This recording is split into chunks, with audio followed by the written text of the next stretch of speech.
All right, let's do that.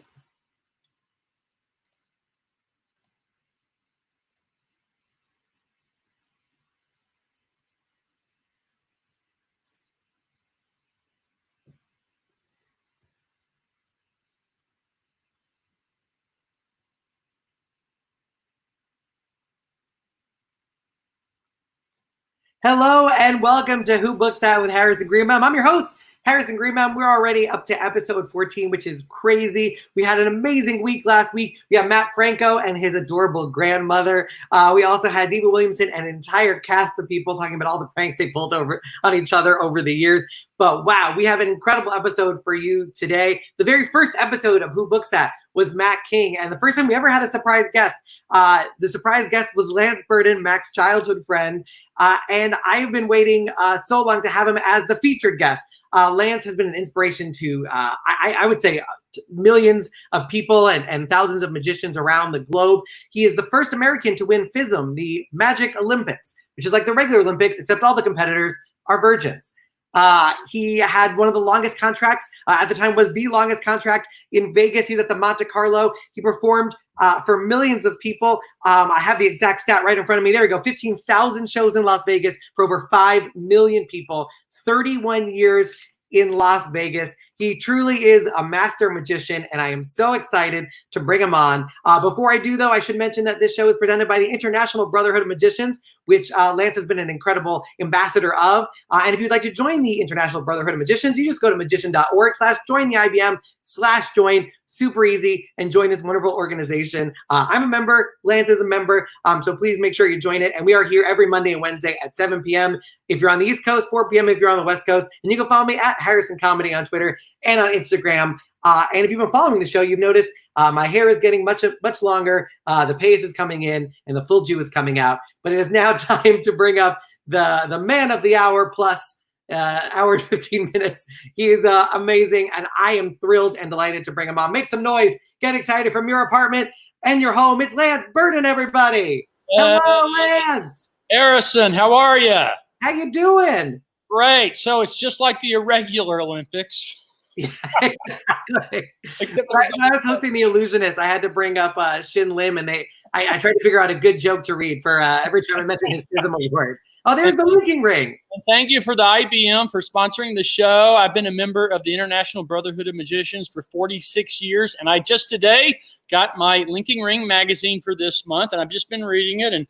And one of the things we're trying to do at the IBM is to encourage more young people to get involved in magic. And one of the columns is written by Simone Marin is where are they now? These are kids that have come through the Lance Burton teen program. And Ruben Moreland is one of our great success stories. He has gone on and done some amazing things. And he came through our Young Magicians program a decade or more ago, and we're doing it again this year, obviously online because we can't really all get together. The convention has been canceled this July, but we are doing the teen seminar. It's free of charge.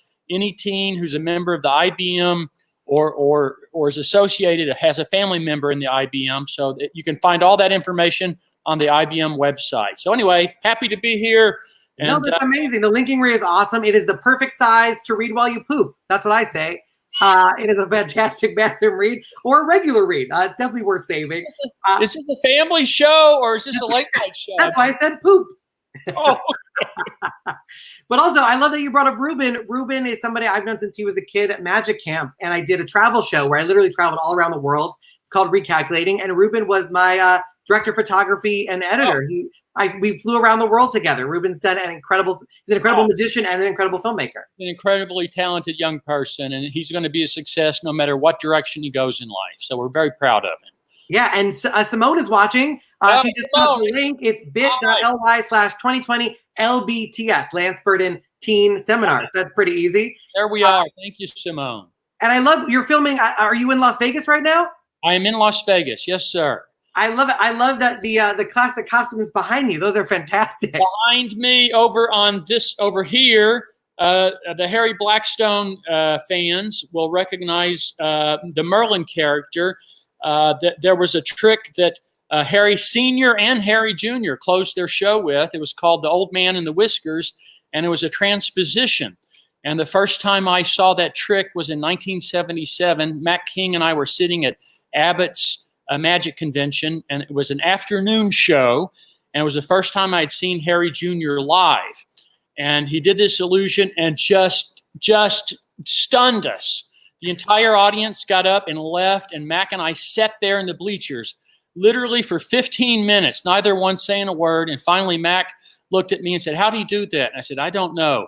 And but that inspired me to pursue that branch of magic, and I did many of them in my show over the years. But the one over here, that is my sword fighting character, and that was Greg Janover actually wrote "Costume from Sword Fight Illusion" as if you needed help identifying the costume in your own home. And by the way, I did a little talk with the collectors group last night, and I'll tell you guys the same thing I told them. I did not pull these out for this thing. These live here in my living room. And how did you obtain the Blackstone one? I'm not a real collector. I'm not a collector like some of these people are, but that is the one piece that I did actually buy. Everything else I've got, I sort of got by accident, or people gave to me, or just fell in my lap. But I actually did. My good buddy Bill Smith actually wore that Merlin costume when he traveled with the Blackstone show. He was part of that trick. And a few years ago, he called me up and said, "Hey, they're having an auction with all of the, not all, but a lot of the Blackstone illusions and things. And there's 2 of those Merlin costumes. And do you want one of them?" And I said, "Yes, I do." Amazing. Bill bought one, and Bill got the one he wore, and I got the one that Harry Jr. wore. I was doing some research into your bio, and there was a time you were performing. I think it was 8 shows a week, or was it more than that? Oh, well, when back at Tombstone Junction, we did 21 shows a week. My gosh, professional job was 3 shows a day, 7 days a week. And then when I came to Vegas, it was 2 shows a day, 7 days a week, 14 shows a week. And then we got a day off in the mid-'80s, and so it was 12. And then, yeah, so I slowly got less and less shows as time went on. No, that's amazing. Well, the reason I asked was there was a period where you had to go off stage because you broke your foot while you were on stage. Yes. You finished the show. And so I guess the question is, obviously you didn't want to stop performing, but you physically were unable to. Yes. And that's the closest I think any of us have come to sort of the kind of break that we've had during quarantine. Were there any lessons from those 2 months that might apply to this crazy time? Well, it was the first time in my adult life I'd had that time off, not having to do a show. And basically I couldn't get out of bed because I had surgery. They put a plate and 6 screws in my foot because the bone, I broke the very small bone in the right foot. It's the bone that connects the little toe to the foot. It's called the 5th metatarsal, and it was broken, but it wasn't a clean break. It was all crunched up. So I had to have surgery to fix it. So but I did remember thinking, this would be pretty nice if I could walk. Yeah. Yeah, that's a good way to look at quarantine. It's like breaking your leg without breaking your leg. It's perfect. Like being retired, except you can't go anywhere. Yeah, that's weird. You retired, and then the whole world was like, you know what? We think every magician should retire. Yeah. If Lance can't perform, nobody can perform. I got out just in time. By the way, you mentioned Ruben Moreland earlier. Yes. If you want to say hello, Ruben's in the house. Hey, Ruben. How you doing, man? How did you know I was going to show that magazine? A little birdie. We didn't know you were going to show him, but as you mentioned Ruben, I texted him, got him into the room, he logged on, and all of this happened. This was my magic trick. Hey, that's amazing. I just literally got my linking ring like an hour before, and I was looking through just a couple of minutes before we went on the air, and I'm going, oh, look. What are the odds? Where you at, pal? What are you doing? I am up in Connecticut right now, cooped up in a log cabin, working remotely. It's funny, talking with Simone brought back so many memories from when I was a child going to World Magic Seminar. It was definitely a very lucky time for me. Absolutely. Well, you were one of our best students. You, Bill Cook, Jessica Jane. Some of these, some of the kids that came through. I still in contact with and still think of. So it's good to see you. And and are you working on new magic during quarantine? A little bit. I work full time as a video editor right now, so a little combination of both. But yeah, I have a couple of ideas in the works for the future with magic. I've been missing it. That's what me too. I'm only doing, last year I did 10 shows. I've got the Lance Burton and Friends show we've been going out with. So and I'm really having a great time going out. We were in Blackpool in February. So we had one show postponed. It was in March and before the lockdown happened. So I've been at home, but I've actually been working on new magic. I've actually got 2 card tricks I'm working, and I don't do many card tricks, but I'm working on 2 new ones. For me, new. Literally, I could not have heard better news this entire week during all this time. That Lance Burton I've heard thus far. Yeah, so I'm working on learning new magic. I'm still, that's the great thing about magic. You can be a young magician or you can be an old magician like me. You can still learn and you can still, enjoy the process. Yeah. And Lance, what inspired you to start the teen seminar program? Because that was a pretty amazing thing that you did. That started with Joe Stevens. Joe founded the Desert Seminar, which is an annual convention in Las Vegas. And back in the 80s, one day he came to me and said, Lance, we've never really had a lot of young people attend the seminar, but we are starting to get them to show up. And the problem is we don't have any events for the young magicians. So would you host a lunch and invite some of your professional friends to come over and you just sit at lunch at a table with the kids and eat lunch, and we'll order pizza or whatever and just chat with them and hang out with them. I said, yeah, that'd be fine. So I got, over the years, we had Johnny Thompson and Matt King and Fielding West and Channing Pollock and Jay Marshall and Lee Grable and just all kinds of wonderful magicians, past and present, that just came and hang out with the kids at lunch. And then a few years, that had been going on a few years.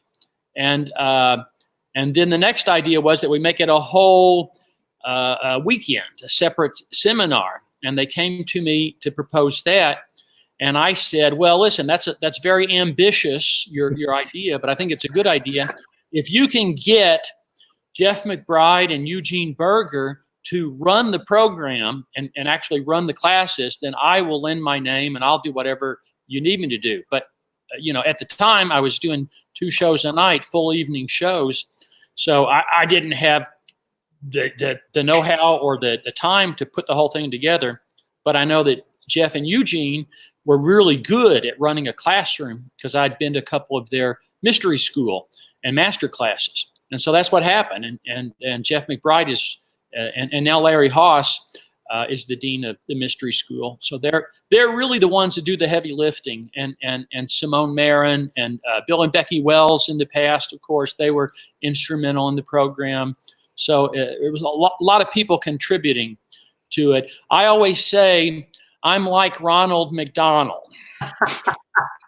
I don't make your hamburger, but I'm the guy standing there saying, yeah, come on in. I have great hamburgers. And I look like Ronald McDonald. Yeah. I thought it was going in a totally different direction because when you said Ronald McDonald, I thought of like the cancer hospitals, and you're like, are you saying that this is every teenager's last whip? No. I'm just a figurehead. I mean, I owe a lot to the seminar. That whole experience was what I wrote about in my college essay. So to be honest, there are 2 things that I credit my entire career towards. It was the Teen Weekend and Tannen's Magic Camp. And even though I'm not a full-time magician anymore, they are so integral into my journey to get to what I'm doing right now and what I hope to be doing in the future that I'm just completely grateful. And what was it like the first time? So you go into the seminar room, Lance Burton is there. He's a magic god. What is that like meeting Lance for the first time as a teen? Oh man. I mean, not only do we get to meet him, but we got to go to his house. At the time it was in Vegas, and we saw the castle, the amazing the villain's hideout from Billy Toppet. Yeah. And you know how that came about, Ruben? Did you ever hear the story of why we moved the lunch to my house? No. One year we were the convention, I think, was at the Orleans, and we were having the lunch there at one of the meeting rooms, and then but a couple of years, some of the adult magicians tried to crash the party because they knew that all these magic. I mean, we had Channing Pollock was there hanging out, Johnny Thompson. So we had all these names, these people. So anyway, a magician showed up one day for the lunch, an adult magician, and he had a bunch of pictures and posters that he wanted autographed. So man. So I'm signing this, and now Bill Wells Bill and Becky were running the program at the time, and Bill got mad at the guy, and he says, "Hey, this is the teens' time to be with Lance and these kids. You shouldn't even be here." And so then we started not listing when the lunch was in the program, and then eventually we just moved it over to my house because I thought, well, the kids will get a kick out of coming over here. Yeah, it was so surreal. I mean, that week I met, everyone from Johnny Thompson to Amazing Jonathan. Chris Angel was there. You were there. I mean, the list went on and on and on. And as I think I was 13 or 14 my first year, I was just completely mind boggled. It was like stepping into a different world. Those were, I was just looking at a photo the other day. There was one year Chris Angel was here. Siegfried showed up that year. Johnny Thompson, and it was really an exciting. I was excited. I like that you had to move to your house though, because if the magicians love two things, it's Lance Burton and free food. So that was the ultimate event. That's amazing, Ruben. Thank you so much for joining. I love that you're doing the set of Golden Girls. I appreciate that. I love you, brother.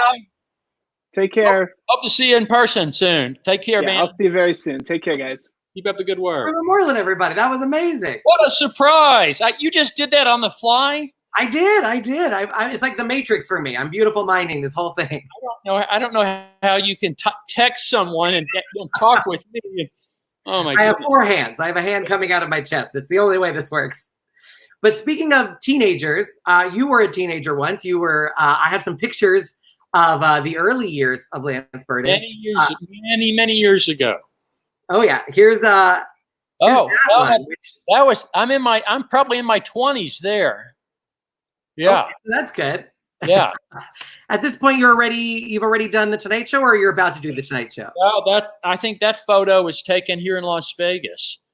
I was probably at the Tropicana Hotel in that photo. I can tell by the length of my hair and the costume. By this time, you're already at the Follies. Yeah. Now that was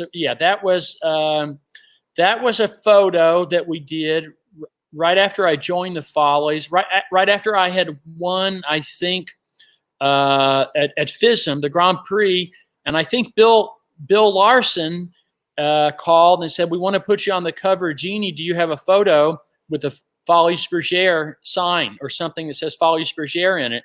And so I said, "Oh yeah, I'll get one for you, Bill." And I went down to the theater and they had a photographer and we made that picture. Oh, that's amazing. And the Follies, I guess your whole career has been an incredible journey. You started off being influenced by somebody in Kentucky doing Miser's Dream. You stayed in touch with him for your whole career. The first magician I ever saw was Harry Collins was his name. Terrific magician from Glasgow, Kentucky. And he worked at for Frito-Lay, the potato chip company. And my mother worked at the Frito-Lay plant in Louisville. And so it was when I was 5 years old, they had the employees' Christmas party for all the Frito-Lay employees. So it was my mom and dad and my sister and I, and we go down to this party, and there's this guy doing a magic show for all the employees. And Harry was just terrific magician, great sleight of hand artist, funny, charming. And so he kept picking volunteers from the audience, to go up on stage. And I noticed that the kids he was picking were the kids that were sitting down front. They were sitting on the floor. And I was in the back with my family. So I turned to my parents and I said, "Oh, can I go sit down there in the front with all those other kids. And I really didn't think they'd let me. And they said, okay, you can go down there.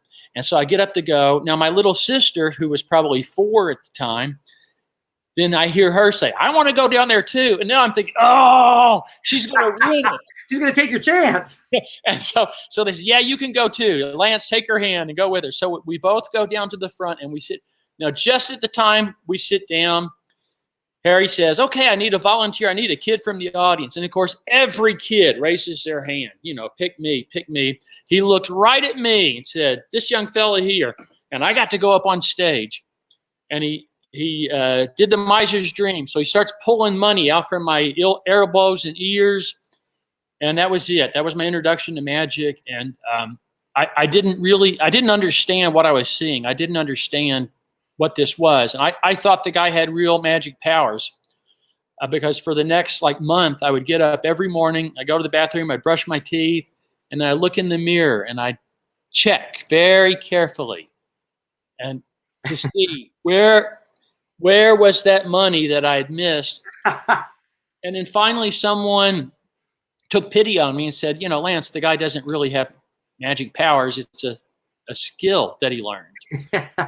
And then the light bulb went off. In your kid brain, there's a guy he can make money out of the air, but he still chooses to work at the Frito-Lay factory. Exactly. I thought, whenever he wants, but he's like, you know what? I'm going to do the chips. What a great job. Anytime you want something to eat or drink, just find a kid, pull out a coin, and go to the vending machine.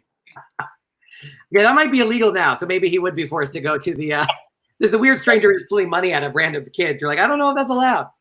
But Harry was my mentor. He later on, as I continued on with magic, my mom would go to Harry and say, "Hey, my son is really into this magic. What should I get him for Christmas? He doesn't want a football or a puzzle. He wants magic tricks." And then Harry would say, "Don't worry, I know what you should get him." And I got magic books and some props and things that I could do. And then it was Harry who said, when I was 10 or 12 years old, said, you should start performing at birthday parties and you can charge, $5 or $10 a show. And then another light bulb went off. And that's what I did. I started doing birthday parties. So he was very influential on my career. Harry's was a great, great guy. And if you ever go to Louisville, Kentucky, go to it's a really interesting tour they have. The Cave Hill Cemetery is a very old cemetery. Muhammad Ali is there. Colonel Sanders is there. Harry is there. And there's a beautiful life-size statue of him. And also Thomas Tobin is there, the guy who invented the cabinet with the mirror with the 45 degrees. Is there and the Sphinx table? He's buried there. And a couple of years ago, we found him.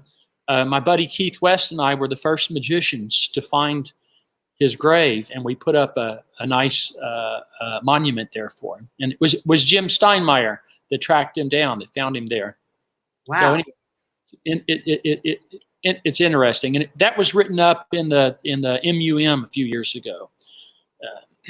That's amazing, and also I think. Do you think that him helping you was something that sort of inspired you to help so many others? Yeah. Of course. I had great mentors and friends. Harry Collins was my first mentor, and then Johnny Thompson and Channing Pollock. Max Maven's been a good friend to me, and of course Matt King. And that's the way it's done. That's the way it's supposed to be done. You pass it on to the next generation. So. As Eugene Berger always used to say when we were doing these teen seminars, Eugene always used to say, this is the most important thing that we do, passing on to the next generation. And on that note, one of the things that was fascinating to read about was that you have the mantle of Lee Grable. So there was the Royal Mantle of Magic, which was passed down from Harry Keller to Sure. Thurston, to Dante, to Lee Grable, and now to you. Sure. Can you talk a little bit about what that meant to get it? And because I feel like there are not that many more mantles. That kind of history and lineage doesn't exist as much anymore. You want to see it? It's in the dining room. I would love to see it. All right, hold on. I'll unplug. We'll go on battery power. All right. This is amazing. Let's hope our internet holds up. Well, here, I'll start. Here, I'll give you a quick tour. We'll start down here. Great. I see a Billy Toppet poster. I see a tiger. Oh, here, I'll give you. Let me start here with this. Since you mentioned the mantle, I've got some posters up. So I got them all in a row. So they're. I'll probably get. They're not. Mike Caveney might have words with you. Without the glare. These are not new ones. There's Keller, and then next to Keller's Thurston, and then Dante. And now we didn't actually have a Lee Grable poster, but my good friend Norm Nielsen and Lupe Nielsen took a photo of Lee Grable and created a Grable poster and went ahead and put the little red imps on his shoulder that's amazing. That the others use. So we've got them there. And then let me go over here to the dining room. Let me see if I can turn some lights on. It might get a little light and shadowy. So here's a photo of that day in 1993 when Lee named me as his successor. And there he's putting the cape on me. So we were reproducing the famous Keller, draping the cape on Thurston poster. And this was Lee's cape. And I was told that the cape was actually made by a magician's mother, which gives it even more. I don't remember the magician, but anyway. And here is the actual cape.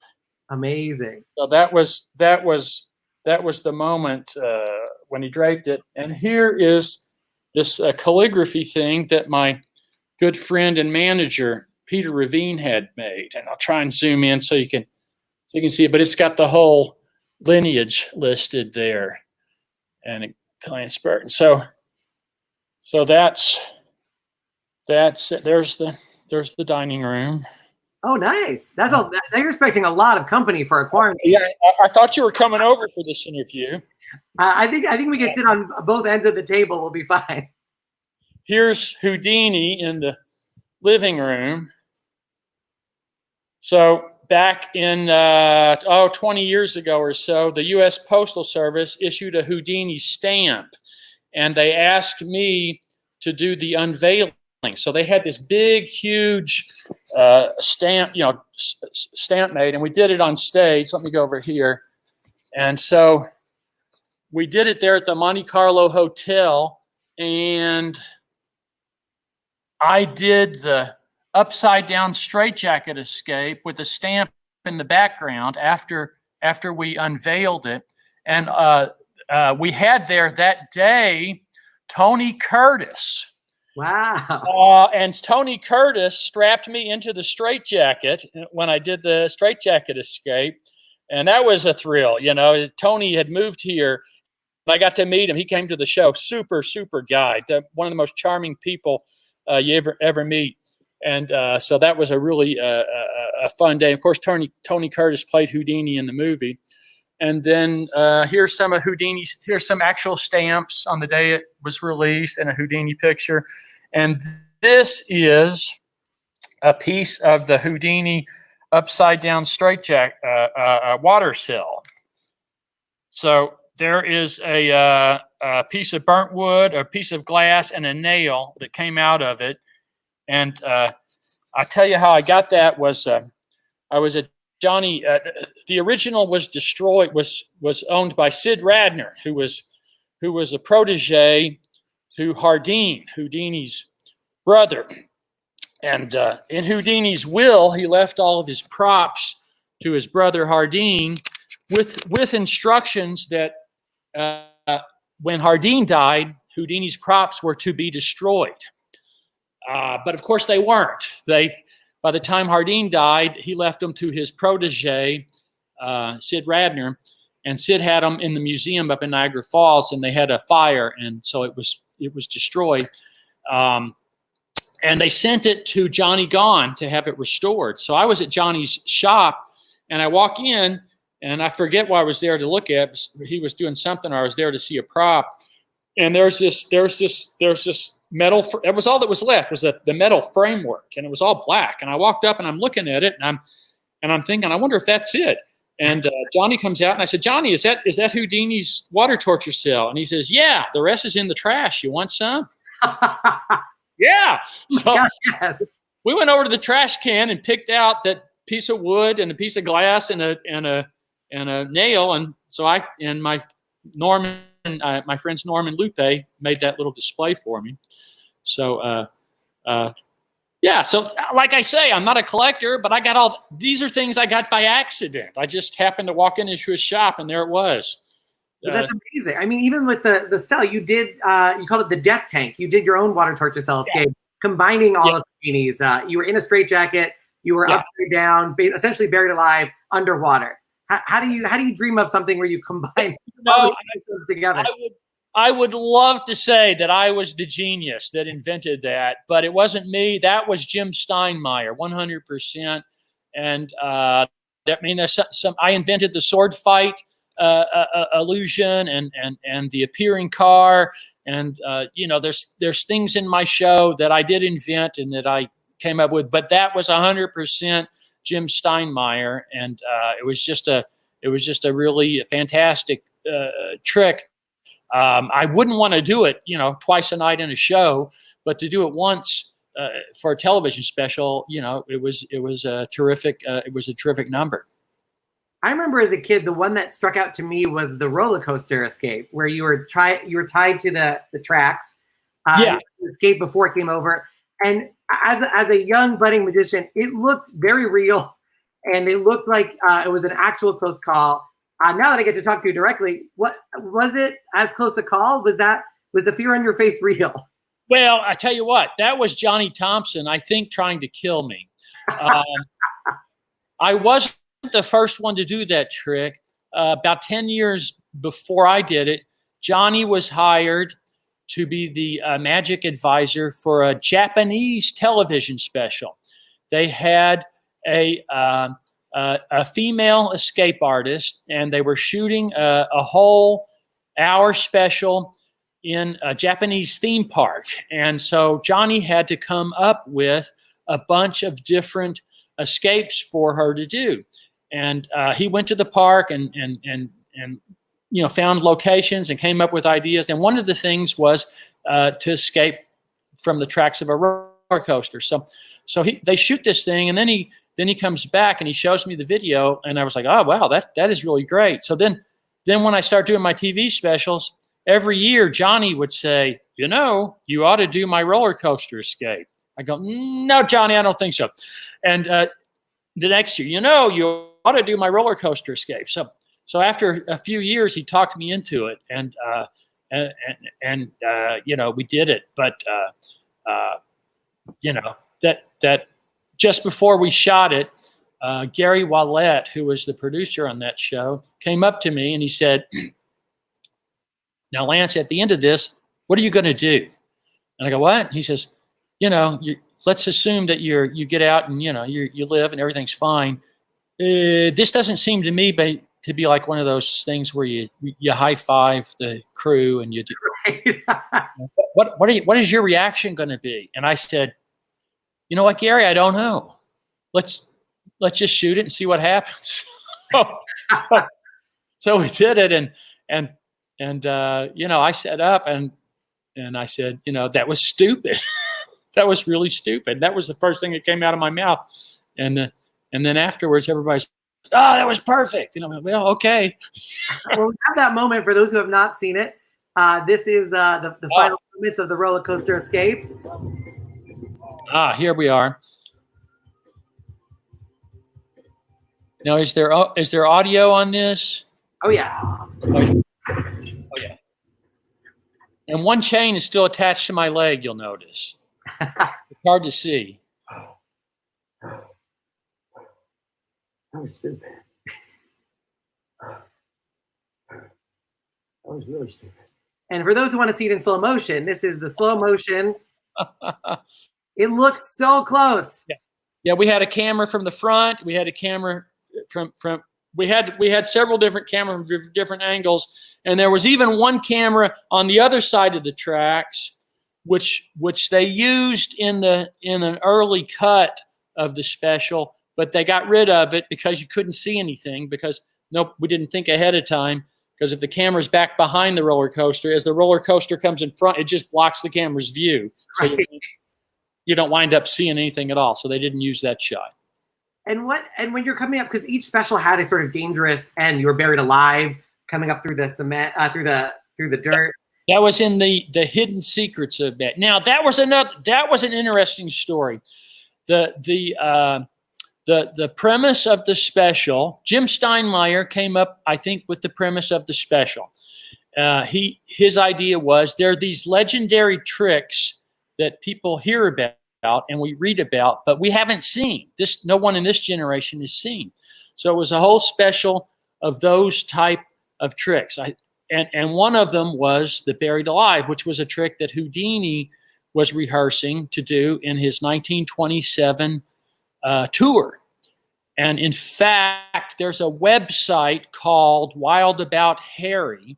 And a few years ago, and it's a website all about Harry Houdini.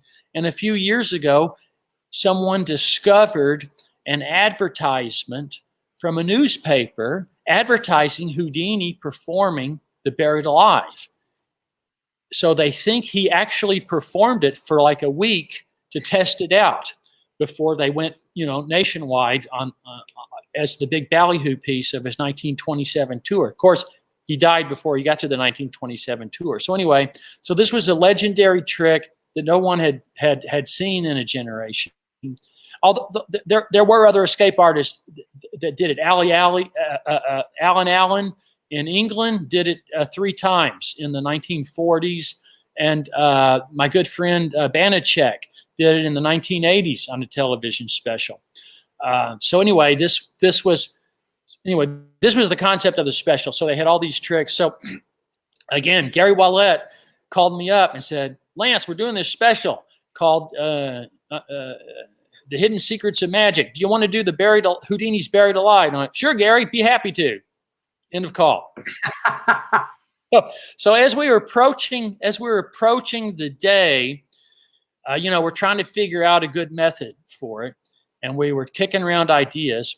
So we had a method that was mostly Gary Wallette's method to do it, and not get killed doing it, and which is what we wound up doing. Now, it wasn't certain that we were going to use that method because we really didn't know if it was going to work. But I was adamant that this was the end of the special. This was the big finale of the special, and we promoted all for the whole hour. Lance Burton's going to be buried alive. Lance Burton's going to be buried alive.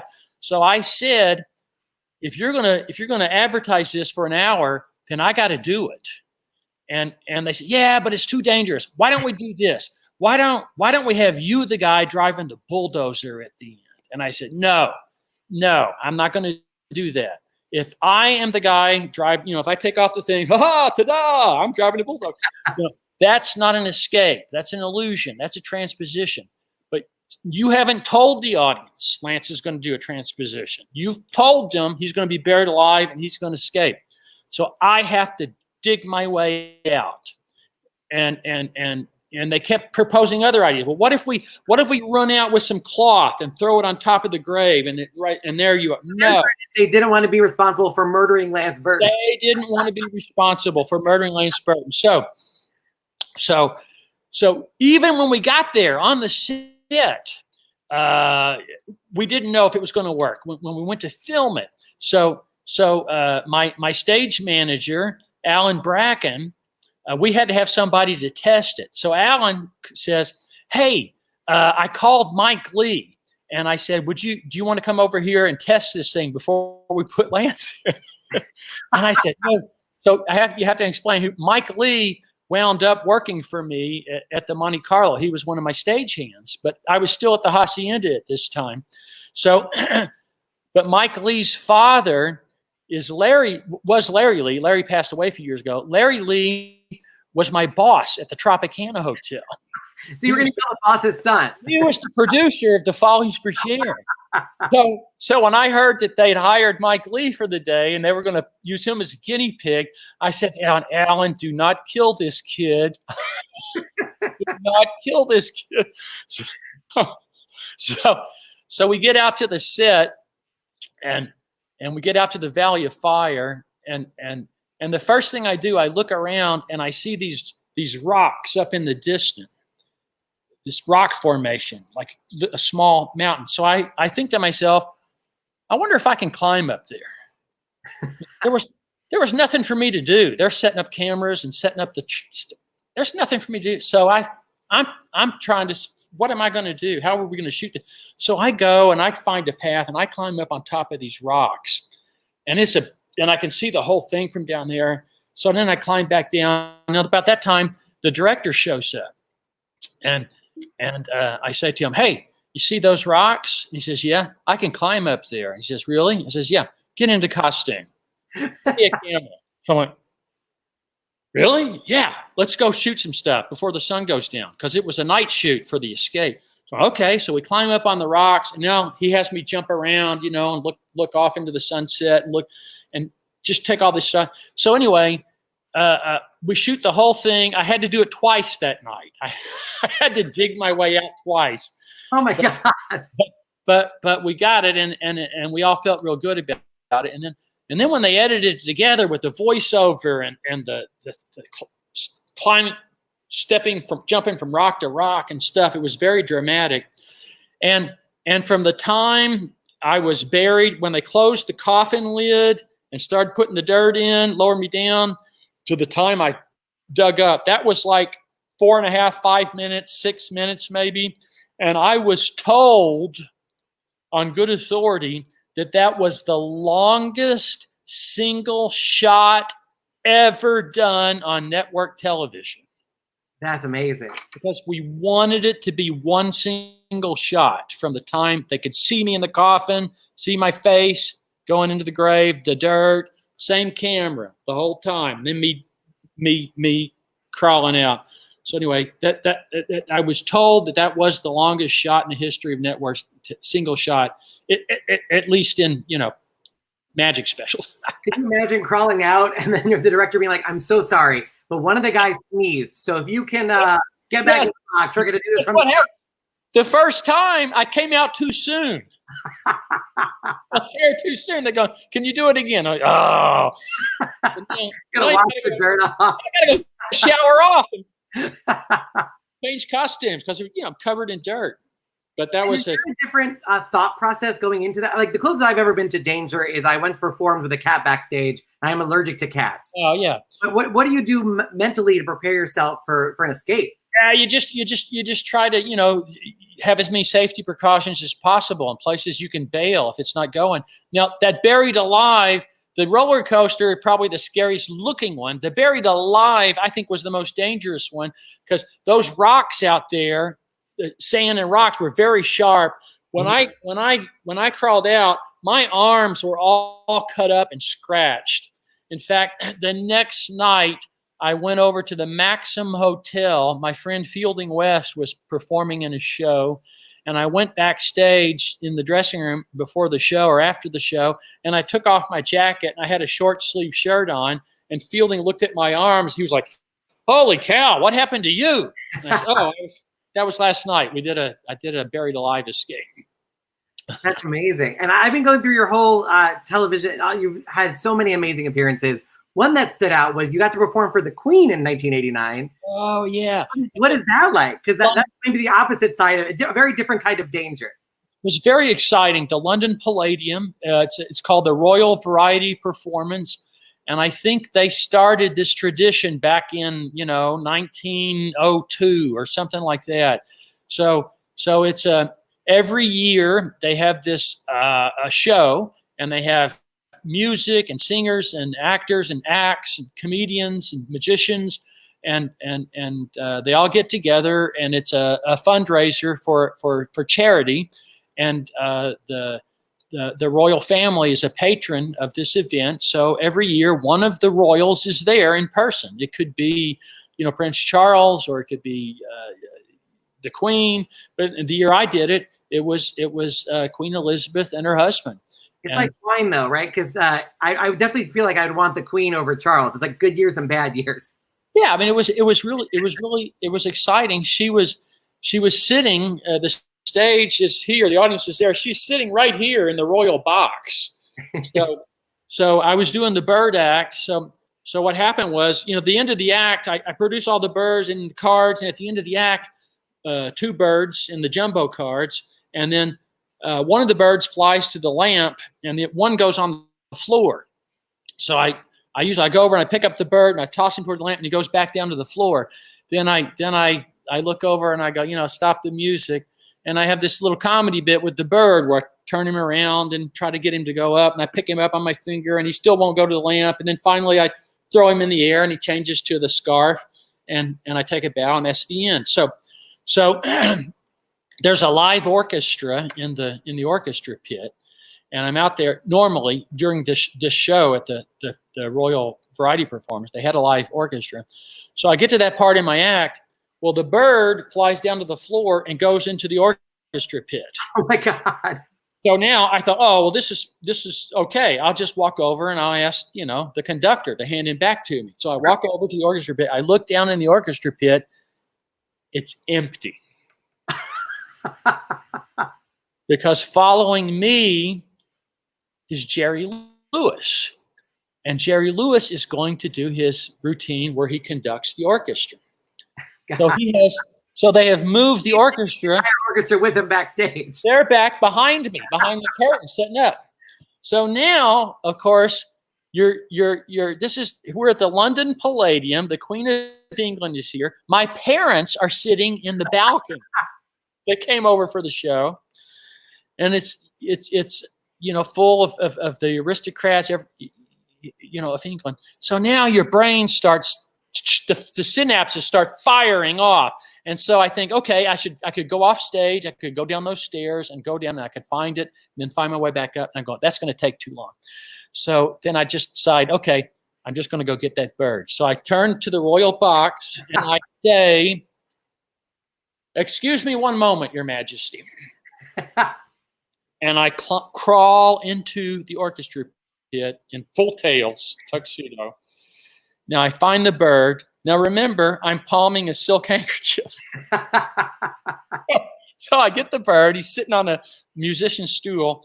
So I get the bird. I grab him with the same hand. I'm palming the handkerchief. Now I got the bird. So I got to have one hand free to climb out. How am I going to get out of here? I don't know how I did it. Somehow I reached and I climbed out and I stood up and I held the bird up. Now the audience starts applauding because this American has gotten his bird back. I finished the thing and everything was fine. And I was very disappointed, though. They cut that part out of the broadcast. Oh, no. Yeah. That's almost like a buried alive moment. It's the same thing. The hand comes out. He's alive. But they scratches from a bird. They edited that out when they aired it on television. And then after the show, we're standing there in a line. We all form a line. The curtain comes down, and they say, "Stay there. The Queen's going to come back." And I'm standing there next to Elayne Boosler, and they come back and they come around, and the Queen sort of nods to people, and every now and then she'll stop and say something to somebody. Not everybody, but she'll stop. And she came by me, and she stopped, and she reached out her hand, and I took her hand, and she leaned in. She says, "Very interesting performance."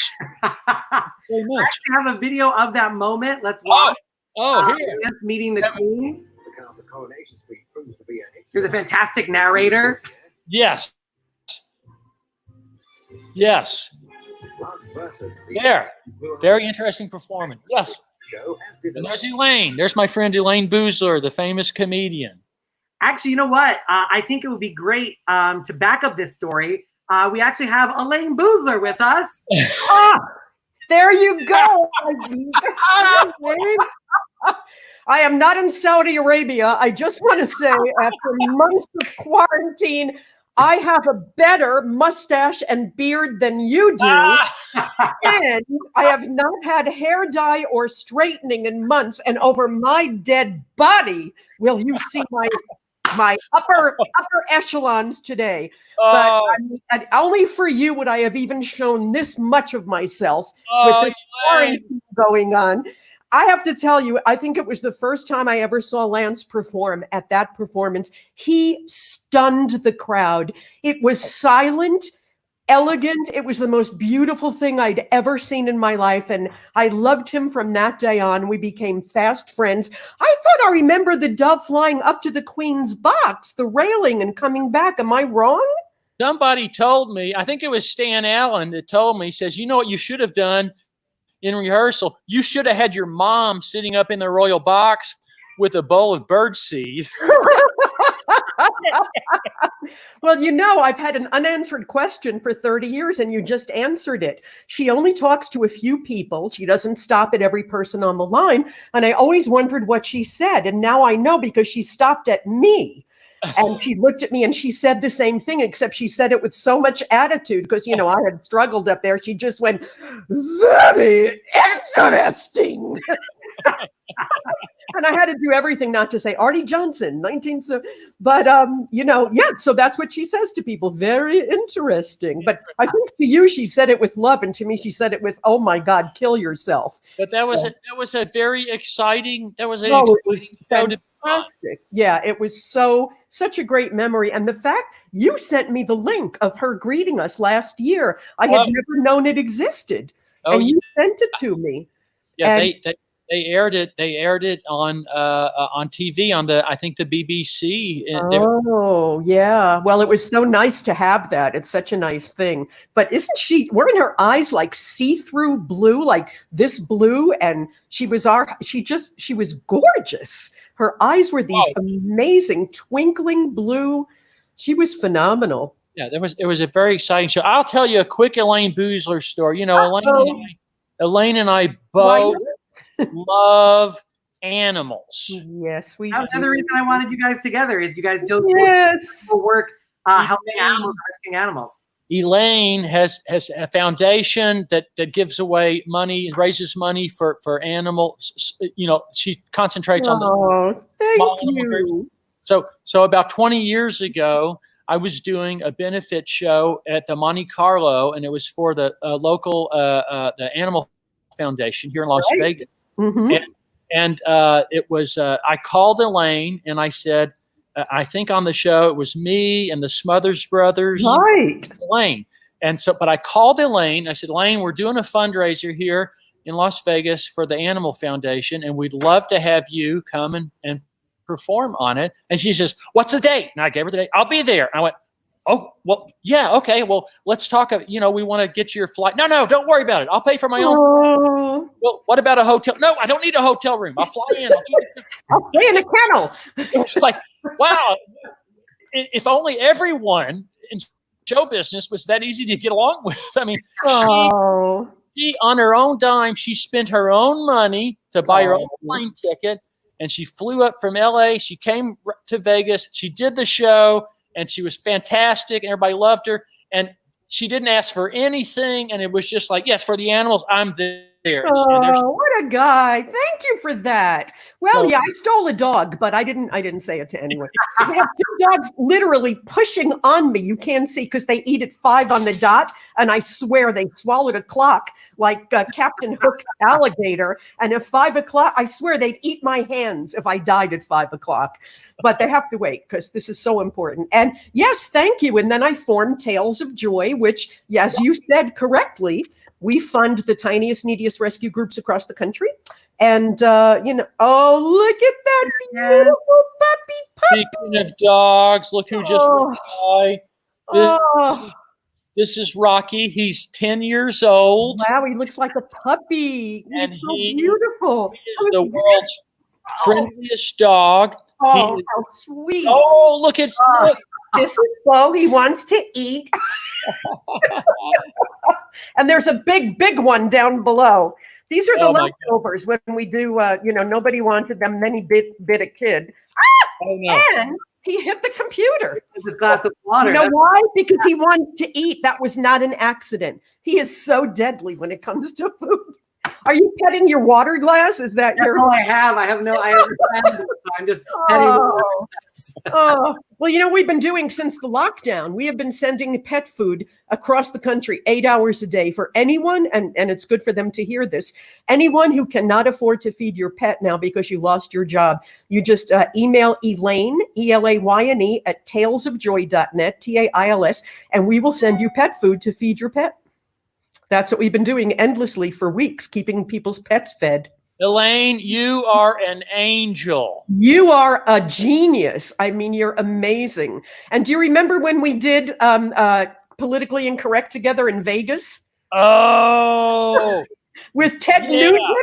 Ted Nugent, yes. Ted Nugent. That was one of the, we lost Harrison. No, I felt left out, so I found a dog. Oh,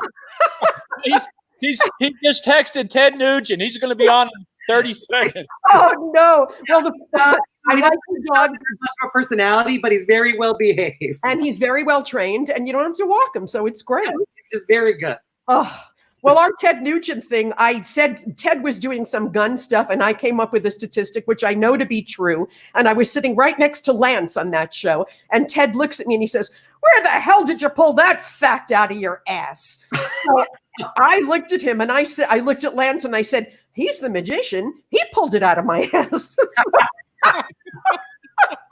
So everybody laughed, and it was fun. Also, I was wondering, in the video, you are saying something to the Queen. Do you remember what you said to her? Me or Lance? Elayne, because it's in the clip. You're talking to her, but you can't make out what you're saying. I probably said, "Don't kill me. I'm sorry." Oh, no, we need to bring in a lip reader next time. Thank you, Your Majesty. Probably. I'm think telling you, it was, I didn't wear a skirt. I wore pants and tails. They said I didn't bow low enough. Everything I did was wrong. In the paper the next day, they called for my hanging at Heathrow. And Jerry Lewis called me up in the hotel and said, "I want to thank you. This is the first time anyone ever got worse reviews than I did." And I said, "Oh, you're very welcome. It's why I came." But, they just hated the fact that I was a new, young, single, not doing housewife jokes. They just hadn't seen it yet. And I was a complete insult to, they were a little older. The woman who lent Columbus the money was in the front row. It was just, they were not ready for me, which, most of the world wasn't in those days. So it seems tame now, but it was very revolutionary at the time. Sorry. No, it was amazing. You are a legend, and Oh, it's an honor and a thrill to have you on the show. And you both look like you're hiding from ISIS and are in ISIS. So I love that about you. He's in ISIS. I'm marrying him, and I will be meeting him in the desert in 3 days, and then he will escape, and I'll be stuck there. But before we let you go, I want to make sure I plug it one more time. Talesofjoy.net. Yep, That's TAILS. charity, and they do a great job helping pets. They're sending food to pets during this time when they do really need it. So make sure you check that out and donate. And just email info or me. What? Elayne has all kinds of merchandise and things you can buy on there, and that money goes to help. 100%. 100%. And it's all underwritten. So thank you for saying that, Lance. You are such a pal as always. I love you. You are the work you do with Tales of Joy, and thank you so much. You're an angel, and I love you. And I love you. And let's hope next time we both don't have beards and mustaches. Well, you can have yours, but I intend to get rid of mine eventually. And we get my hair fixed, and I come back and I'll do it again. Thank you so much. Oh, much love. Both of you. Thank you. Elayne Boosler, everybody. Oh, what a surprise. We're already past 8 o'clock. There's another surprise guest who's been waiting very patiently in the wings. Let's see if we have a photo of him. He's one of the members of this photo. I'll pull it up. Let's see. Do you remember what was going on in that photo, Lance? Let's see. Oh, wait a minute. I see a bunch of people I know. I think there was a wedding that happened. Yeah, there's a wedding. For those who are looking towards the left, the guy that looks like Bon Jovi is actually Mark Kalin. Yes. The guy all the way to the right is the masked magician Unmasked. Oh, Val. Yes. And the guy in the middle getting married for the first but not last time is Fielding West, everybody. Fielding. Oh, he's got his gang buddy. colors on. Yeah. I'm wearing my gang colors. Yeah, buddy. I just want want you to know when Lance Burton and Friends goes back on the road, you are booked. Okay. If it ever becomes Lance Burton, Friends, and Acquaintances, I'm in. Hey, I just want to say something about young Ruben. If he grows a beard, he'll look like Ted Kaczynski, the Unabomber.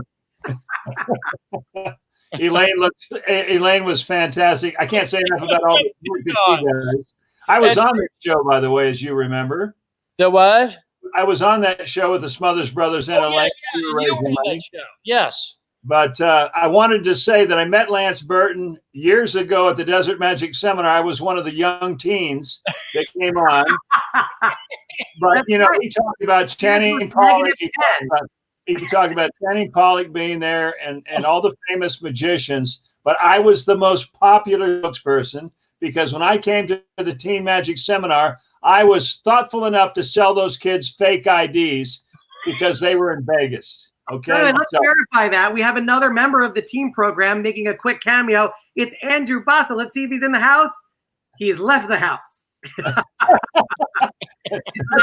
got an ID. We'll bring him back when he's in. Fielding, do you have any memorabilia in your house that you might want to share? Well, let me tell you something. Our good friend Lance was nice enough to shoot a 1-hour TV special of me. And I was presented, and I want to just show this. You can actually read the print on there. That's my I'm sorry. Magician of the Year, Melinda, First Lady of Magic. I think that's I'm sorry. Well, it wasn't that I got that in the divorce. This is the actual thing that I got here.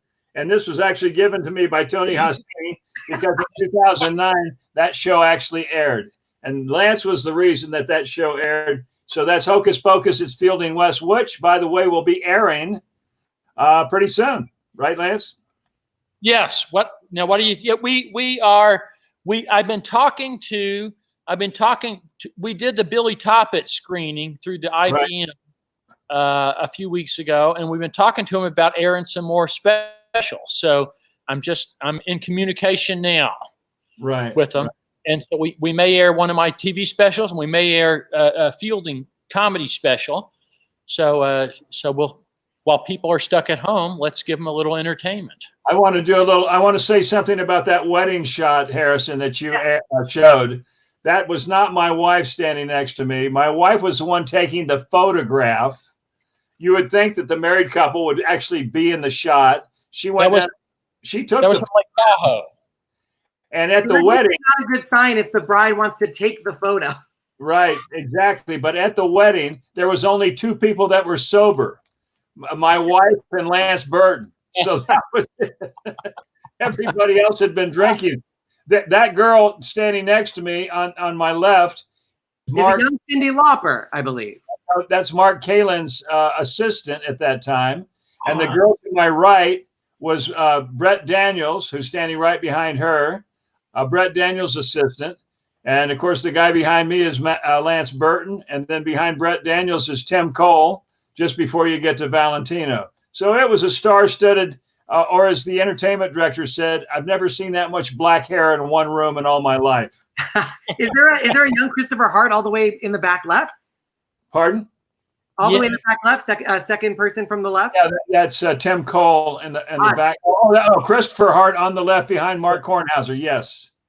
Yeah, and we have another one. This is Lance Burton once again, best man. Oh, there we are. It was his second time. Harrison, I got to tell this story because I laugh about this all the time. That's the same wedding. That's the Lake Tahoe. That shot we just looked at, that was both from the same. That was his second wedding. Well, what's funny about this, Harrison, in the video of this, you see Lance and I with our backs to the camera before the bride was given a wad in, and our shoulders are going up and down. And my father said to me, "Why are you guys moving around?" And I said, "Because Lance turned to me. It was my second wedding." And Lance very casually said, "Hey, buddy, how many more times have I got to do this?" Which just completely cracked me up. And but that was a special day, very special. That's a true best friend. That's amazing. There you go. It helps. How did you guys first meet? Well, it was a Desert Magic seminar. and I was a young magician. No, okay. No, Oh, it was Gary Darwin Magic Club. the truth of the matter was I wanted to meet Johnny Thompson, and I was at the Sands Hotel, and Lance was at the Folies Bergère, and Johnny Thompson was across the street at the Stardust doing a show. And I wanted to meet Johnny, and Lance said he would introduce him to me. But the night, and I was opening for John Kay and Steppenwolf, Steppenwolf, Born to Be Wild. So that was the first rock and roll group back at that time, 1982, that they put on the Las Vegas Strip. So here I am opening for them at the Sands. I got so nervous about Lance introducing me to Johnny that I actually went across the street the night before, knocked on Johnny's dressing room door with my assistant, introduced myself to Johnny, and he decided that we're going to play a joke on Lance Burton. And the joke was I produced a bowling ball during my act, which is, of course, Johnny's thing. And then Johnny was going to pretend that he was in the audience with Lance getting pissed off. And then after the show, he was going to walk up and take a swing at me. And so we had actually set Lance up for this joke. And that's how I actually met Johnny the night before, but that Lance was very instrumental in making that come together. And I heard at some point you guys were roommates. Is that true? Well, it was during that time period, wasn't it, Lance? Yeah. It was. I had a house over on Seville Street, and Fielding was in and out of town a lot. He was doing cruise ships, and he was down in Aruba, and so he would just him and his first wife, they would pop into town, and then they would just stay in my guest room. So that's hanging out. For about 2.5 years, up until about 83.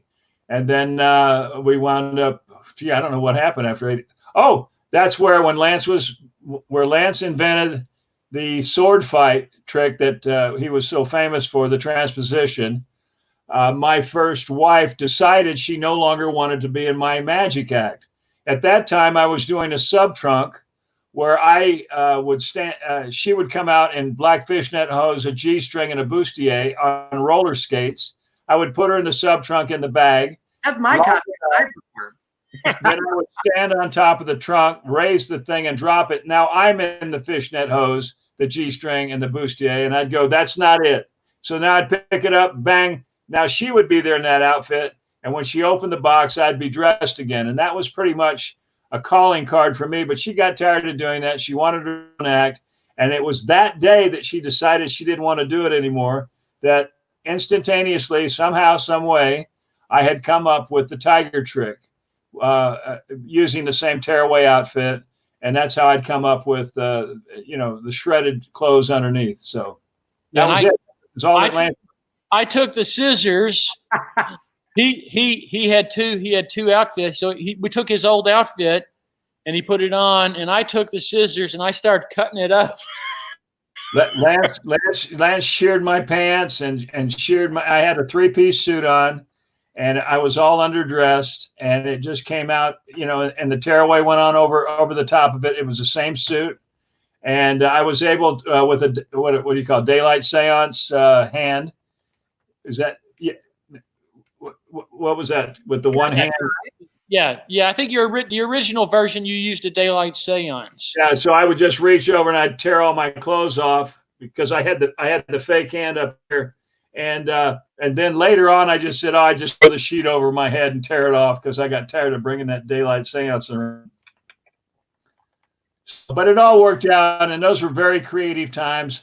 I'm 10.5 years old. It really sounded like you guys were riffing off each other and sort of each one inspiring the other to add and exactly. We were feeding off each other's energy back then, and he would create something, I would create something. Fielding watched me build the sword fight illusion. He watched me build the first sword fight table in his living room. In his living room. I had table, I put it together. I built it there in my living room. Fielding watched me build it, and the whole time he's looking at me going, "What are you doing?" And I got this idea, and I would try to explain it to him, but I wasn't explaining it very clearly. Yeah, he kept going, well, this is going to be a black art table. Yeah. I said, fine, just buy a table. He Fielding, started with we're not giving secrets away. Fielding is being very liberal with Lance's act. Yes. Fielding, we're not giving the magic secrets away.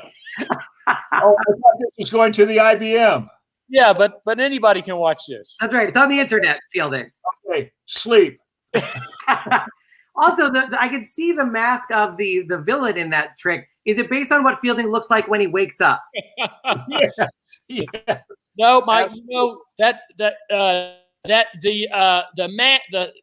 the face, that was Johnny Thompson's idea. Right. When we were rehearsing the trick, and Johnny looked at it and he said, and my friend Joe Condon was backstage. Joe was a great magician and a hypnotist and a gunsmith and an artist. He could do everything.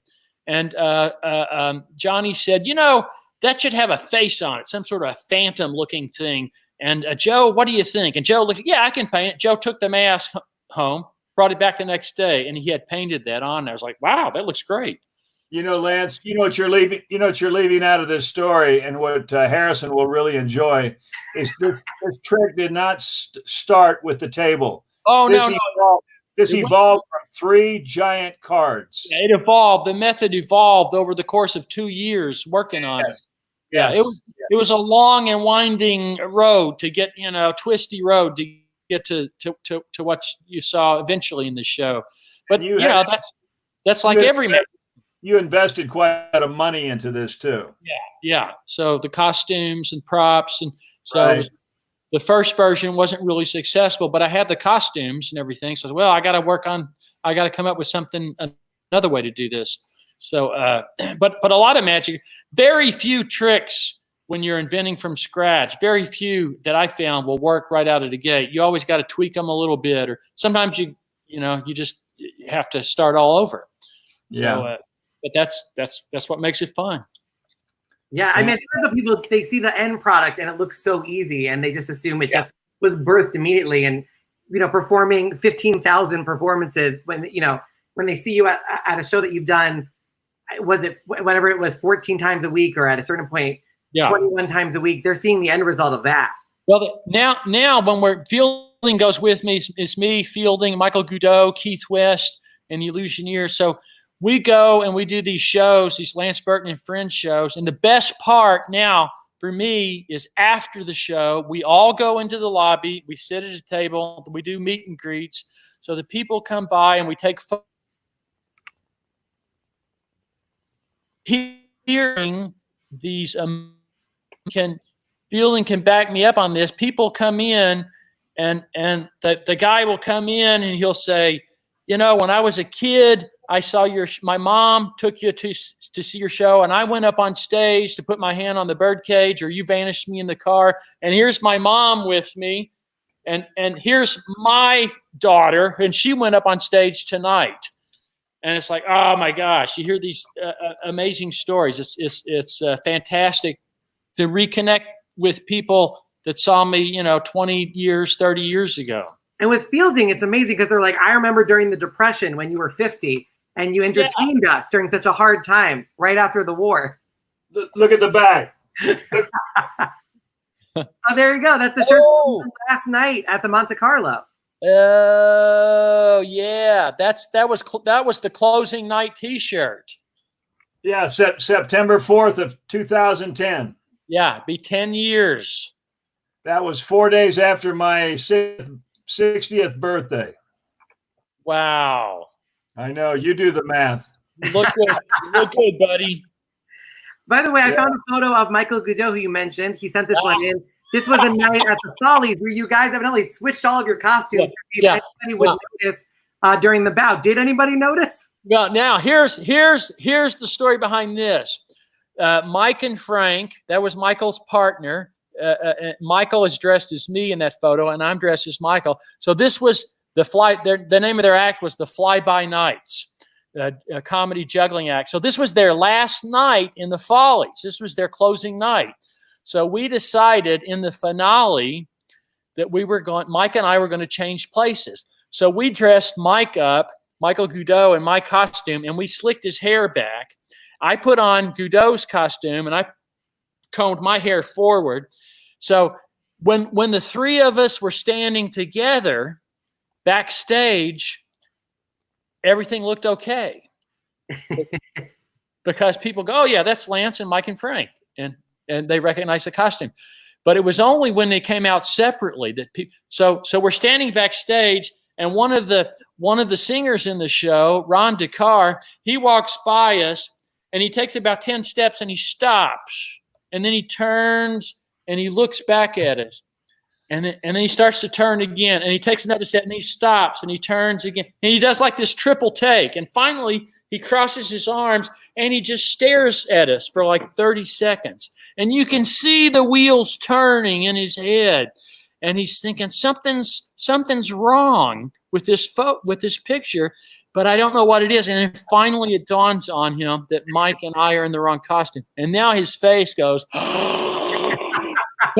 we're seconds away from going out on stage in the finale. So now the two girls come by, Teresa and Albany, the two girl singers who Michael Goudeau wound up marrying, Teresa. So they come by, and now Ron DeCar says, now we can see him whispering and pointing at us, and the two girls look at us, and then they look back at him and go, what? And he's like, look at him, look at him. And the girls look at us again, and they go, what? And then finally we see him whispering, and then they look at us, and then their eyes get all big. Oh! So now's the finale. So, and I have to impress, no one in the audience noticed. No one in the audience knew what anything was wrong. So we get to the finale. The first one out is Lance Burton, because I was the early act and they were the middle or the closing act. So it says Lance Burton, and Michael Goudeau walks out on stage dressed as me. Audience didn't notice the difference. But the entire cast, the 50 dancers and showgirls and acrobats, they're all posed on stage in the finale. They all see Goudeau, and now every show they're going, ah! And they're all screaming and slapping their knee and just going crazy. And Goudeau walks out as me, with everything, and does his bow, very serious. And then they say Fly By Nights, and Frank and I come out. And I got juggling clubs in my hand, and I'm like acting all goofy like Michael Goudeau, and we do our pal, and we go around and we get in our spots. We never break character. Michael stays as me, and I stay as him. And as the curtains come down, the audience is applauding, and the three of us were the only ones on stage that were doing what we were supposed to do. The entire cast is all screaming and slapping each other and going crazy. And that's how the curtain came down. And then afterwards I thought, oh boy, I hope this isn't my last night too. Somebody actually has on Instagram and said, speaking of the costume changing, has there ever been somebody famous or a magician we might know that's worn the villain costume? Has that ever been an opportunity for shenanigans? Yeah, I think we did years ago for an SAM convention that was here in Las Vegas. We did a bit, and I can't remember the whole bit, but I remember, I think, was it Johnny Thompson? We took the thing off, and it was Johnny Thompson underneath it. What was it? Was it Johnny or was it Jonathan Pendragon? Was it what? Was it Johnny or Jonathan Pendragon? I think it was Johnny Thompson. Okay. I can't remember. That's been 20 years ago. Wow. Well, this is the record of that story, so now it is definitely true. Actually, have great photos of you three together. That's you guys hanging out with Johnny in front of a pizzeria. Yeah, that are very dressed up in order to get a slice. That was the world premiere of my movie, Billy Toppet. Billy Toppet. Right up there, it's the poster. That was the world premiere, and that was at the Palms Hotel. And Johnny, of course, and Fielding were both had major characters in the movie. And there's me and Fielding and Pam Thompson. That's your birthday party, buddy, March 1st. Was that the one we just had? That was over at Norm and Lupe. At Norm's, yes, absolutely. Yeah, so Lupe calls me and says, and gives me a date and says, it was like my birthday's March 10th. And this was like March, 5th. March 1st. Yeah. so she says, "Oh, I have a thing I have to do, and could you come and hang out with Norm, take him to lunch?" And I said, "Yeah, sure." And I would do that, a couple times a year, and I always have a great time with Norm. And we'd go to lunch, and Fielding would meet us, or Bill Smith, and then I'd take Norm. Norm and I would get ice cream on the way back home. And so I said, "Yeah, I'd be happy to. I love hanging out with Norm." So I get over there, and I open the door, and all of a sudden, all my friends are there, and it's a surprise party. So they got me because it wasn't really. It was before my birthday, so I wasn't suspicious. That's an amazing. I love a good surprise party. That's amazing. Yeah. So it was, but I had no idea. I showed up, and all of a sudden, it was a party. What was funny was I called Lance because I didn't want him to be suspicious, and I said, "What are you going to do tonight?" He says, "I'm taking Norm to dinner. Why don't you go with us?" And I said, "Well, I'll call Bill Smith and get him to go with us." "Oh, good idea, Fielding. Call Bill Smith." So I forgot to call Bill Smith. Oh no! I called Bill that morning. "Hey, you're going to meet us for lunch?" He goes, "What?" I says, "Fielding was supposed to tell you." And he goes, "Oh yeah, I'll be there. Sure, I'll be happy to be there." So Fielding almost blew the surprise. Here's a picture of you guys, I think, coordinating over walkie-talkie. This is the Beatles. The Beatles Museum. The Beatles experience in Liverpool. After we did Blackpool, and any magician who's never gone to Blackpool, it's fantastic. What a great convention, and the largest African American pool now. It's 2020, so there's like 5,000 magicians. And then the day after the convention, we wanted to go and do some sightseeing, and our buddy, there's Sean. Hi, Sean. Yeah, Sean was making a joke about the surprise party, saying sometimes you can catch a magician off guard. And our friend Paul Stone, who grew up in Liverpool, was our tour guide and took us all around. And they have this museum called the Beatles Experience, and you can go, and they give you a little headset, and it's kind of a guided tour with the little iPod. So it was really absolutely amazing. Yeah, 5,000. That's right, 5,000 magicians and one bathroom. Yeah. But you don't know how close that is to the truth. The venue that we did the show in was the Blackpool Opera House, and that was built like in the 1860s. And it's a gorgeous theater, and I think it seats like 2,500 or 3,000. So we did 2 shows to get the whole convention in. But what a great time we had there. And that was from Blackpool too. There's Matt King. Yeah, you guys were a huge hit. I think it was the sort of the Mac and Lance convention this year. Everybody was super excited. Matt killed it. He did his one-man show, and there were actually fist fights because people could not get into the show. I think they underestimated how big a star Matt King is and how big a draw he is, because they had his one-man show scheduled at like midnight in not the Opera House, but in a smaller venue in that same complex, and it filled up fast. And I think it seated only maybe 600 people, and there were another 1,000 people that were trying to get in to see him, and people started throwing beers, and there was a fist fight. Well, I wasn't here. I didn't see it. The reason there was fist fights there because, and this is very true, they underestimated Matt King's drawing power. So Mac threw the first punch. Yeah. But then Mac also appeared on the gala show on Saturday night. Yes, he did. So everybody got to see him, do a 15-minute spot. So, but what a great, what a fun convention. Well, I one of the things that I love about Lance Burton and Friends is you hear that people throw that around when they do tours. They say their name and friends, but you're actually bringing your real friends. Yeah, exactly. Yeah. My whole concept for the show was, most guys, when they get together with their buddies, you go away for the weekend, they're going to go fishing or camping and, and drink a few beers. And that's what they do. But when I get together with my friends, I don't drink, first of all. And but my friends, when I get together with them, we do magic and tell jokes and entertain each other. And so I'm thinking, well, as long as we're going to do that, we might as well have an audience. It's more fun if you got an audience to do that. And you get paid for it. There you go. Exactly. No, that's amazing. Didn't I tell you, Fielding? We're cutting that part out. Uh-oh. Fielding, we're starting to get towards the end. This has been so much fun. Any parting thoughts about LANCE and any insights you can share? There's the one thing that I will always, someone says, what's Lance Burton like personally?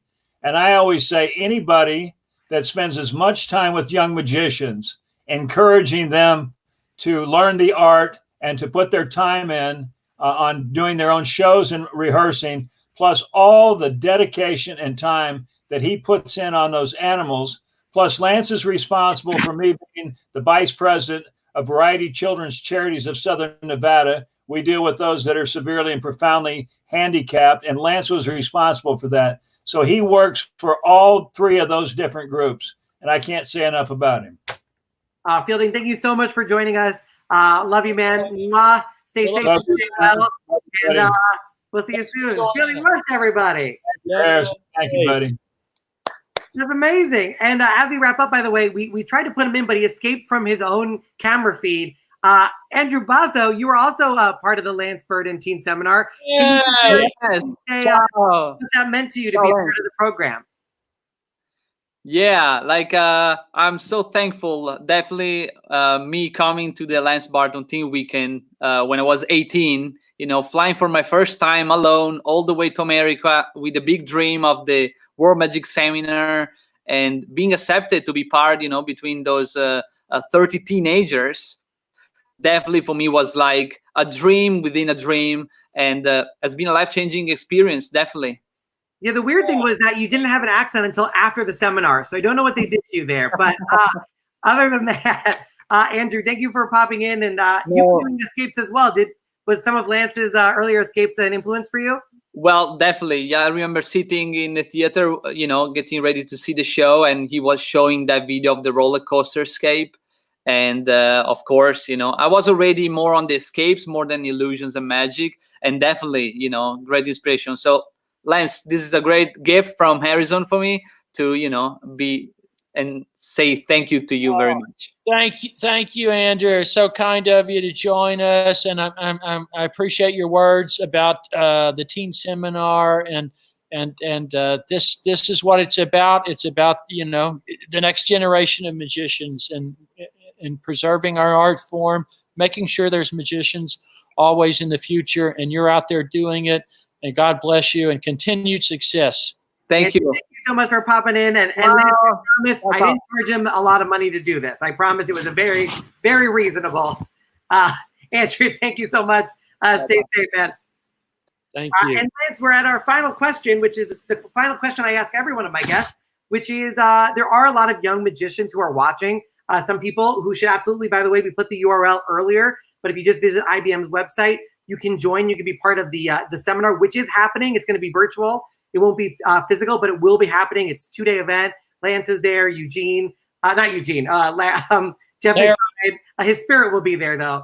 And that's the website to go, magician.org. That's how you join the IBM. But for those young magicians who are watching, Lance, what advice would you give them? Yeah, listen, my advice is this is what it all boils down to. We know you love magic, and you're reading about magic, and you're practicing magic, and you're working on your act, and you're inventing. Those are all things you got to do, and you do every day. You work on your act. But here's the key. If you want to be a great magician, it doesn't happen in your room rehearsing. It doesn't happen in your studio. It doesn't happen on TikTok or Facebook. It happens when you're in front of an audience. So my advice is get out there in front of an audience. It doesn't matter if it's in a nightclub or a theater. You're not going to have a nightclub or a theater when you're a young magician. You're going to have a birthday party. You're going to have a festival. You're going to have a hospital. You're going to have a nursing home. You're going to have a daycare center. You go wherever people are that will sit and watch your act. When I was a teen, I worked cheap. I would do an act anywhere I could get an audience, even if it was a free show. And people look at my career and they see the first time I was on the Johnny Carson show in 1981. That's when people think my career started, because that's the first time most people saw me, was on Johnny Carson. But what they don't understand was, leading up to that, I had there it is. I had 1,000 shows under my belt before I stepped out on that stage at NBC that night. I had done 1,000 shows at age 21. I had 1,000 shows under my belt in front of strangers, not in front of my family and friends. And that's what you need to do. Go out, set yourself a goal. I'm going to do 10 shows this month. I'm going to do 100 shows this year, because what you want to do is shoot for 1,000 shows, because that's what it takes to have a professional act. You go out and you have a tool now I didn't have. You have video cameras built in your phone. We didn't even have camcorders back then. That's right. Back then they had to sketch you and then create a flip book in order to watch your act. You get yourself a little tripod and put your phone on it. Every time you go to a show, you just set it down, record it, and go home and watch it. Even when I was a headliner in Las Vegas, when I was at the Monte Carlo Hotel, I was a headliner. I had my name on the marquee. I was doing TV specials. I would go in, I would do 2 shows, and those shows were recorded. And it was a VHS tape, and then it went to a DVD later. But every night when I walked off stage, my stage manager, Alan Bracken, handed me that tape or that DVD, and I took it home. When I got home, I got my dinner, and I put that in the machine, and I hit play, and I sat there and I ate my dinner, and I watched the show. And I had a notepad. And then when I noticed something, I went, oh, wait a minute. That curtain was a hair late. And I wrote a note. And every night I did that. And then when I went to work the next day, I would go to Alan. I say, Alan, I got 10 notes. This curtain was late. This one was too early. This person came in early. Okay, and then I got to go talk to this girl. When you come out, use this hand. So whatever it is, the things that I noticed the night before watching the tape. And that's what you do. But it begins with 1,000 shows in front of an audience. Listen to what the audience is telling you. And that's the only secret there is. Just go out and perform. Yeah, no, that's fantastic advice. And even though it is a pandemic, there are ways to get to perform for people. And you can also start practicing and recording yourself and getting ready for when things do return and you can perform for crowds. Use this time to prepare. I'm preparing. I'm learning. I'm working on 2 new tricks right now. I am so excited. That is one of the most exciting things I've heard all of quarantine. Lance, thank you so much for joining me. It has been an incredible honor and a thrill to have you on the show.